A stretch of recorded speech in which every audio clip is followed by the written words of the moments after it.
4 ലക്ഷം രൂപയ്ക്ക് വീട് പണിയുക എന്ന് പറയുന്നത് വളരെ കഷ്ടകരമാണ്. മഴ ഉണ്ടായിരുന്ന കാലവും ഗവൺമെന്റ് ഇവരെ പരിഗണിച്ചിരുന്ന കാലവും ഉണ്ടായിരുന്നു.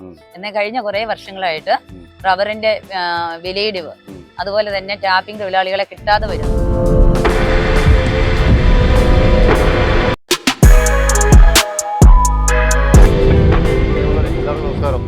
നമ്മുടെ വാലിയന്റ് ചാനലിലെ സ്ഥാനാർത്ഥികളൊപ്പം എന്ന പ്രോഗ്രാമിൽ നമ്മൾ ഇന്ന് എത്തിച്ചേർന്നിരിക്കുന്നത് കൂട്ടിക്കൽ പഞ്ചായത്തിലെ 8ാം വാർഡായ ഒളയനാട് വാർഡിലെ UDFന്റെ സ്ഥാനാർത്ഥി ആൻസി അഗസ്റ്റിനൊപ്പമാണ്. നമ്മളെ ഈ പരിപാടിയിലേക്ക് എല്ലാവരും സ്വാഗതം ചെയ്തു. നമ്മുടെ ചോദ്യങ്ങളൊക്കെ കണ്ടല്ലോ അല്ലേ? അപ്പോൾ നമ്മൾ സാധാരണ ജനവിഭാഗങ്ങളെ ബാധിക്കുന്ന എന്നുള്ള ഒരു 2-3 ചോദ്യങ്ങളേ ഉള്ളൂ. അതിനകത്ത് ഓരോരുത്തരും വ്യത്യസ്തമായ രീതിയിൽ നമുക്ക് മറുപടി വരുന്നു. താങ്കളുടെ വിലയേറിയ അഭിപ്രായം നമ്മൾ ഇതിലേക്ക് ക്ഷണിക്കുന്നു. ലൈഫ് ഭവന പദ്ധതിയിൽ 4 ലക്ഷം രൂപയ്ക്ക് ഒരു വീട് പണിയാൻ സാധിക്കുമെന്നുള്ളതാണ് നമ്മുടെ ആദ്യത്തെ ചോദ്യം. ഇല്ല എന്നാണ് താങ്കളുടെ ആൻസർ എങ്കിൽ താങ്കൾ ജയിച്ചാൽ ഈ വിഷയത്തിൽ എന്ത് നടപടി സ്വീകരിക്കും എന്നാണ് നമ്മുടെ ആദ്യത്തെ ചോദ്യം. കൂട്ടിക്കൽ ഗ്രാമപഞ്ചായത്തിലെ ഒളയനാട് വാർഡില് ഒരു സ്ഥാനാർത്ഥിയായിട്ട് ഞാൻ വീണ്ടും മത്സരിക്കുകയാണ്. 2010-15 കാലയളവിലും 20-25 കാലയളവിലും എനിക്ക് ഈ വാർഡിലെ ജനങ്ങൾ എന്നെ ഉത്തരവാദിത്വം ഏൽപ്പിച്ചിട്ടുണ്ടായിരുന്നു. ഈ കാലയളവിലൊക്കെയും ഈ ലൈഫ് ഭവന പദ്ധതിയിലൂടെ ഈ 4 ലക്ഷം രൂപയ്ക്ക് വീട് പണിയുക എന്ന് പറയുന്നത് വളരെ കഷ്ടകരമാണ്. ഭഗീരഥ പ്രയത്നം തന്നെയാണ്. കാരണം എൻ്റെ വാർഡിൽ തന്നെ വേളാങ്കണ്ണി പാലത്തിനടുത്ത് സർക്കാരിൻ്റെ ഫണ്ട് ഉപയോഗിച്ച് 4 ലക്ഷം രൂപ മുടക്കി ഒരു വെയിറ്റിംഗ് ഷെഡ് ഉണ്ടാക്കി വെച്ചിട്ടുണ്ട്. അത് വളരെ ചെറുതാണ്. അപ്പോൾ അത്രയും പൈസ റോഡ് സൈഡിൽ വെയിറ്റിംഗ് ഷെഡിന് മുടക്കുമ്പോൾ മലയോര മേഖലയിൽ അധിവസിക്കുന്ന ജനങ്ങൾക്ക് സാധനങ്ങൾ വാഹനത്തെ കയറ്റി ഇറക്കി തലച്ചുമടയിലൊക്കെ ചുമന്ന് കൂടുതൽ പണികൾ വരും. അപ്പോൾ ആ സമയത്ത് ഒരു കാരണവശാലും നല്ലൊരു വീട് നിർമ്മിച്ച് താമസിക്കുവാനായിട്ട് സാധിക്കുകയില്ല. സാധാരണക്കാരൻ തീർച്ചയായിട്ടും ഇതിൽ കൂടുതൽ ഒരു തുക അത്യാവശ്യമാണ്. ഒരു 10 ലക്ഷം രൂപയെങ്കിലും കൊടുക്കണമെന്നാണ് എൻ്റെ അഭിപ്രായം. താങ്കൾ അതിനു വേണ്ടി ശ്രമിക്കുന്നതാണോ? പരമാവധി ശ്രമിക്കും. അതുപോലെ തന്നെ സന്നദ്ധ സംഘടനകളെയൊക്കെ സമീപിച്ച് ഇവർക്ക് ആവശ്യമായ എന്തെങ്കിലുമൊക്കെ സഹായങ്ങൾ ചെയ്തു കൊടുക്കാൻ പറ്റുമെങ്കിൽ മുൻകാലങ്ങളിൽ നമ്മൾ ചെയ്തിട്ടുണ്ട്, ഇനിയും ചെയ്യാൻ തയ്യാറാവും. അപ്പോൾ നമ്മുടെ ആദ്യത്തെ ചോദ്യത്തിനുള്ള ഉത്തരം കിട്ടിയിരിക്കുകയാണ്. വളരെ നന്ദി. നമ്മുടെ രണ്ടാമത്തെ ചോദ്യത്തിലേക്ക് കിടക്കുന്നു. താങ്കൾ വിജയിച്ചാൽ ഈ പഞ്ചായത്തിലെ കാർഷിക മേഖല, പ്രത്യേകിച്ച് റബ്ബർ കൃഷിയുടെ ഉന്നമനത്തിനായി എന്തെല്ലാം പദ്ധതികൾ നടപ്പിലാക്കാൻ ഉദ്ദേശിക്കുന്നു?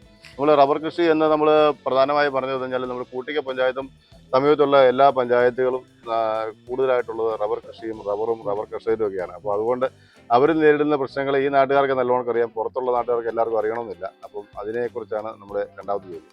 ഈ മലയോര മേഖലയിൽ റബ്ബർ കൃഷിക്ക് അതീവ പ്രാധാന്യം ഉണ്ടായിരുന്ന കാലവും ഗവൺമെന്റ് ഇവരെ പരിഗണിച്ചിരുന്ന കാലവും ഉണ്ടായിരുന്നു.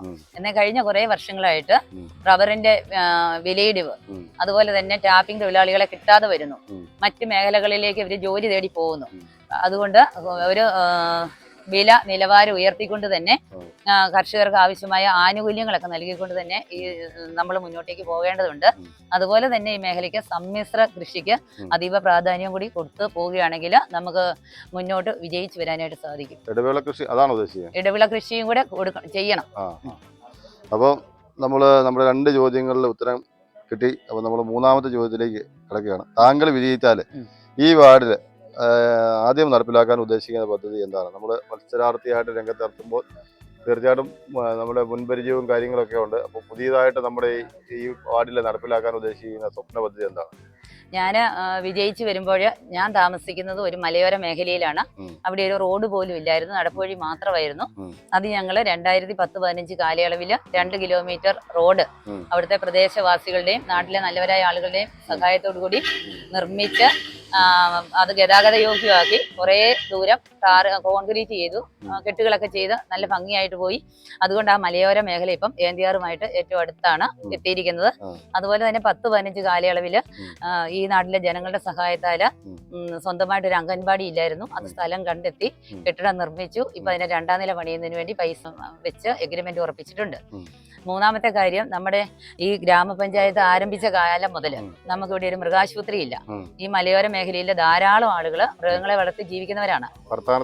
പർത്താനത്ത് ഒരു വാർഡിന് മാത്രം ഗുണം കിട്ടുന്ന രീതിയിലാണ്. ശരിക്കും പറഞ്ഞാല് ഇത് നമ്മുടെ ഇതിനകത്ത് ചർച്ചയിൽ ഓരോ പേഴ്സണലായിട്ടുള്ള ചർച്ച വരേണ്ടതല്ല. പക്ഷെ പർത്താനം വന്നുകൊണ്ട് ഞാൻ പറയുകയാണ്, ശരിക്കും പറഞ്ഞാൽ കൂട്ടിക്കൽ പഞ്ചായത്തിന് വേണ്ട ഒരു സ്ഥലമല്ല പർത്താനം. അല്ല, ഞാൻ പോയി മനസ്സിലാക്കിയ ഈ ഒരു പരിപാടിയായിട്ട് മുന്നോട്ട് പോയപ്പോൾ എനിക്ക് മനസ്സിലായ ഒരു കേസില്ല. പർത്താന സത്യത്തിൽ മുണ്ടക്കേതിനോ പൂഞ്ഞാർ തെക്കേക്കരയ്ക്ക് വിട്ടുകൊടുക്കേണ്ട ഒരു ഒരു മേഖലയാണ്. മേഖലയാണ്. നമ്മുടെ ഇതുമായിട്ട് അത്ര അടുത്ത് കിടക്കുന്ന ഒരു സ്ഥലമല്ല. അപ്പം ആകെയുള്ള ഒരു ആശുപത്രി അവിടെയാണ്. അവിടെയാണെങ്കിൽ ആളുകളുടെ എണ്ണം തീർത്തും കുറവാണ്. ഒരു വാർഡിന് അതിന്റെ സേവനം ലഭിക്കുന്നുള്ളൂ. എന്നാൽ അത് നമ്മുടെ ANDRലേക്ക് വരികയാണെങ്കിൽ ചുറ്റുപാടുമുള്ള 8-10 വാർഡുകൾ, ചാത്തമ്പ്രാപ്പള്ളി, പ്ലാപ്പള്ളി, അതുപോലെ തന്നെ ഒളയനാട്, ഇളങ്കാട് ടോപ്പ്, ഇളങ്കാട് ടൗൺ, ഇങ്ങനെയുള്ള എല്ലാ മേഖലയിലും കർഷകർ വളരെ കഷ്ടപ്പെട്ട് മൃഗങ്ങളെ വളർത്തി വരികയാണ്. അപ്പൊ അവർക്കൊരു മരുന്നിന് ആവശ്യം വരുമ്പോൾ നമ്മള് മുണ്ടക്കയത്ത് എന്നിട്ട് വേണം ഭർത്താനത്ത് പോകാൻ. അതുപോലെ തന്നെ ഭർത്താനക്കാരുടെ കാര്യം അവര് ചെറിയ ആവശ്യം ഉണ്ടെങ്കിൽ ഇതുപോലെ മുണ്ടക്കയത്ത് അല്ല, അവർക്ക് മുണ്ടക്കയത്ത് വന്ന മൃഗാശുപത്രി ഉണ്ട്. അപ്പൊ ഈ നാട്ടിലെ സുമനസായ ഒരു ആള് നമുക്ക് 5 സെന്റ് സ്ഥലം 1 ലക്ഷം രൂപയ്ക്ക് മുകളിൽ വില വരുന്നതാണ് ഒരു സെന്റിന്. അത് സൗജന്യമായിട്ട് നമുക്ക് വിട്ടു തന്നു. അതിന്റെ സെക്രട്ടറിയുടെ പേർക്ക് ആ വസ്തു എഴുതി ഇപ്പം കെട്ടിടം പണിയുന്നതിന് ആവശ്യമായ നടപടിക്രമങ്ങൾ ആരംഭിച്ചിട്ടുണ്ട്. അപ്പൊ എനിക്ക് ഇനിയും വിജയിച്ചു വന്ന് തുടരാൻ ഒരു അവസരം കിട്ടിയാൽ ഈ ആശുപത്രിയുടെ പണി പൂർത്തീകരിക്കുമെന്ന് മാത്രമല്ല, ഇതുപോലെയുള്ള നിരവധിയായ കാര്യങ്ങൾ നമ്മുടെ മനസ്സിലുണ്ട്. അത് ചെയ്ത് പൂർത്തീകരിക്കാനായിട്ട് പരമാവധി പരിശ്രമിക്കും. ആദ്യം സ്വപ്നവതി മൃഗാശുപത്രിയാണ്. അതെ. ഓക്കെ, വളരെ നന്ദി. നമ്മുടെ എല്ലാവിധ വിജയ ആശംസകളും നേരുന്നു. കൂട്ടിക്കൽ ഗ്രാമപഞ്ചായത്തില് വാർഡ് 8 ഒളയനാടില് ഒരു സ്ഥാനാർത്ഥിയായിട്ട് വീണ്ടും എന്നെ ഇവിടുത്തെ ആളുകൾ പിന്നെ തെരഞ്ഞെടുത്തിരിക്കുകയാണ്. അപ്പം നാട്ടിലെ ജനങ്ങളുടെ വോട്ടർമാരുടെ വിലയേറിയ വോട്ട് തന്ന് ഒരിക്കൽ കൂടി വിജയിപ്പിക്കുകയാണെങ്കിൽ എന്നാലാവും വിധം ജനങ്ങളോട് ചേർന്ന് നിന്നുകൊണ്ട് വലിയ നല്ല കാര്യങ്ങൾ ചെയ്യാനായിട്ട് പരമാവധി പരിശ്രമിക്കും. അതോടൊപ്പം തന്നെ ഈ നാടിൻ്റെ മകനാണ് റെജി വാര്യാമറ്റം. അദ്ദേഹം ബ്ലോക്കിലാണ് മത്സരിക്കുന്നത്. അദ്ദേഹത്തിന് കൈ അടയാളത്തിൽ വോട്ടുകൾ രേഖപ്പെടുത്തി വൻ ഭൂരിപക്ഷത്തിൽ വിജയിപ്പിക്കണമെന്ന് അഭ്യർത്ഥിക്കുന്നു. അതോടൊപ്പം തന്നെ അഡ്വക്കേറ്റ് ജീരാജ് കോട്ടയം ജില്ലാ പഞ്ചായത്തിലേക്ക് മത്സരിക്കുന്നുണ്ട്. അദ്ദേഹത്തിനും കൈ അടയാളത്തിൽ വോട്ട് തന്ന് വിജയിപ്പിക്കണമെന്ന് ഏറ്റവും വിനീതമായിട്ട് ഈ നാട്ടിലെ ജനങ്ങളോട് അഭ്യർത്ഥിക്കുന്നു. ഓക്കെ, വളരെ നന്ദി.